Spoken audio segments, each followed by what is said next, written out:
বুদ্ধিমানরা জানে যার হজম শক্তি ভালো তার শরীর ভালো, তার রোগও স্বাভাবিকভাবে হয় না, আবার বিভিন্ন রোগে পড়তে হয় না, চেহারার লাবণ্যতা উজ্জ্বলতা নষ্ট হয়ে যায় না।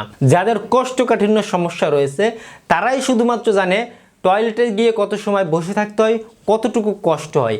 একই সাথে কোষ্ঠকাঠিন্য দীর্ঘদিন থাকলে পাইলসের মতন সমস্যা দেখা দিতে পারে। আমরা একটি খাবার, আল্লাহ তাআলা দেওয়া প্রাকৃতিক একটি খাবার, যা হাজার যুগ ধরে বা হাজার বছর ধরে ব্যবহার করা হচ্ছে এবং খাওয়া হচ্ছে। একই সাথে এই আধুনিক সমাজে বা আধুনিক যুগে এসেও তার কদর কমে নাই। আমরা অ্যালোভেরা বা ঘৃতকুমারের কথা বলছি।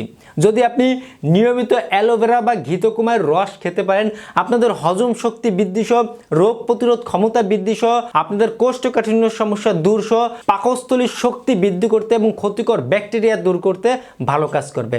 সকলেই খাওয়ার চেষ্টা করব। ধন্যবাদ সবাইকে।